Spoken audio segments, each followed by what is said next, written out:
অনেক প্রতীক্ষিত একটি গণতান্ত্রিক পরিবেশে গত 17 বছর পরে ভোট দিলাম। মনে হলো বাংলাদেশের নাগরিক, সেই হিসাবে নাগরিক অধিকার আজকে যেন ফিরে পেলাম। ঠিক একইভাবে একজন প্রার্থী হিসাবে এরকম একটি পরিবেশ প্রত্যাশা করেছিলাম, যেখানে এখন পর্যন্ত আমরা খুব ভালো পরিবেশে ভোট দিয়েছি।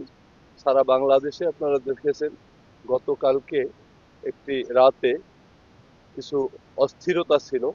আমরা বারবার দেখেছি বিভিন্ন আসনে টাকা পয়সা নিয়ে জামাতের প্রার্থীরা ধরা খাচ্ছিল। আমার এখানেও একাধিক জায়গায় হয়েছে, কাঠালিয়া 2-3 জায়গায়, রাজাপুরে একাধিক জায়গায় হয়েছে। সিলভার টিপ কন্ট্যাক্টে তৈরি নিরাপদ ও নান্দনিক ক্লিক সুইচ নির্ভরতা জীবন জুড়ে। তবে তারা তাদের কাঙ্ক্ষিত যে অপকর্মটি বোধহয় ভালোভাবে করতে পারেনি। আমাদের লোকজন সারা রাত পাহারাদার ছিল।